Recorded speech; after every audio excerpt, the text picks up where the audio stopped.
Namaskar दोस्तों and my dear students. This is your Tirupati sir. On behalf of Smart Vision Academy, I welcome you all for this session. In last lecture, we have discussed about the plant tissue culture technique followed by micropropagation. In this lecture, we will discuss about the biofortification.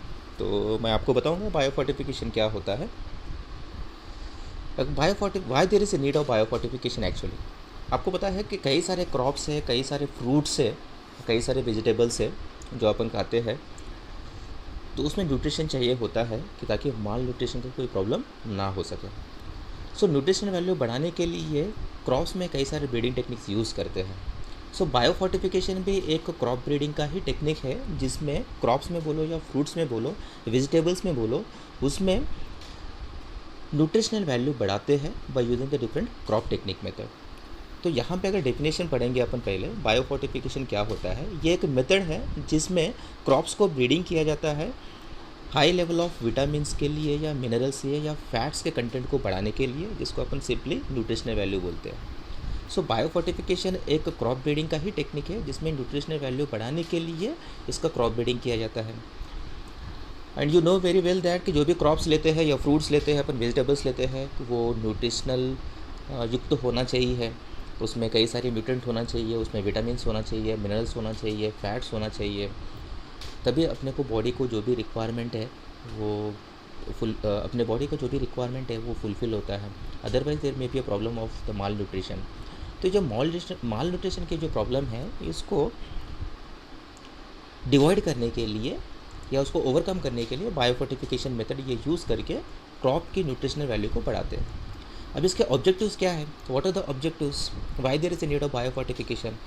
कि biofortification method से अपन protein content और quality को बढ़ा सकते हैं. Second है कि उसका ऑयल कंटेंट और उसकी क्वालिटी को बढ़ा सकते हैं. विटामिन कंटेंट बढ़ा सकते हैं, माइक्रोन्यूट्रिएंट कंटेंट्स और उसकी क्वालिटी को अपन बढ़ा सकते हैं.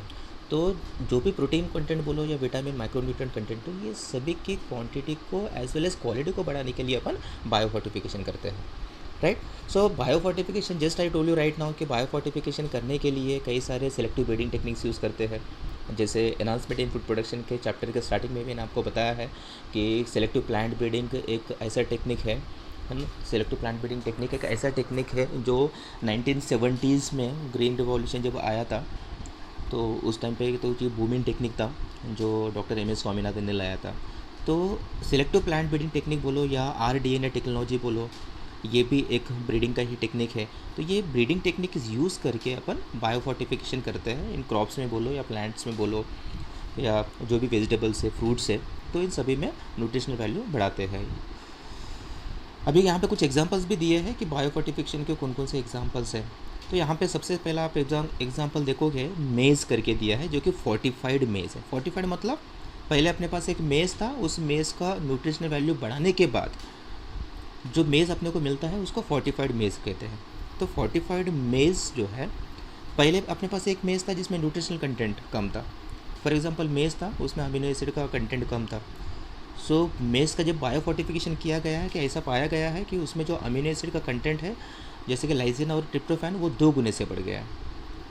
तो ये इंपॉर्टेंस होता है बायोफोर्टिफिकेशन का. वैसे ही वीट का ही एक एग्जाम्पल यहाँ पर दिख रहा है आपको. सेकेंड पॉइंट, वीट की एक वैरायटी है जिसको अटलास 66 कहते हैं, जिसमें प्रोटीन कंटेंट को बढ़ाया गया है फोर्टिफिकेशन मेथड से. वैसे फोर्टिफाइड राइस है, इस राइस में आयरन कंटेंट 5 टर्म से बढ़ाया गया है. यहाँ पे कुछ वेजिटेबल्स का भी एग्जांपल दिया है. वेजिटेबल्स लाइक कैरेट है, स्पिनैच है, जिसमें विटामिन ए कंटेंट और मिनरल कंटेंट्स को बढ़ाया गया है. So all this are the biofortified examples actually. वैसे एक एग्जाम्पल दिया है, vitamin C enrich bitter gourd tomato have been developed by IARI. IARI का मतलब होता है institute of agriculture research India, जो कि न्यू दिल्ली में इसका ऑफिस प्रेजेंट है. इसने कई सारे रिसर्च किए हैं प्लांट ब्रीडिंग टेक्निक यूज़ करके. कई सारे प्लांट्स में, मेज़ बोलो या वीट बोलो, राइस बोलो आप, या वेजिटेबल्स है, फ्रूट्स है, क्रॉप्स है, तो इन सभी में इसने न्यूट्रिशनल कंटेंट को बढ़ाया है. तो ये एक नेशनलाइज इंस्टीट्यूट है, एग्रीकल्चर रिसर्च इंस्टीट्यूट है, जिसने कई सारे एक्सपेरिमेंटल करके प्लांट ब्रीडिंग टेक्निक्स यूज़ करके, बायोफोर्टिफिकेशन मेथड्स यूज़ करके क्रॉप्स के या प्लांट्स के न्यूट्रिशनल कंटेंट को बढ़ाया है. Right. So this is about the short and sweet about the biofortification and its importance along with the examples. Hope you understand it in a very good manner. और बंद करने के पहले इस वीडियो को लाइक कीजिए, शेयर कीजिए, subscribe कीजिए। Thank you very much.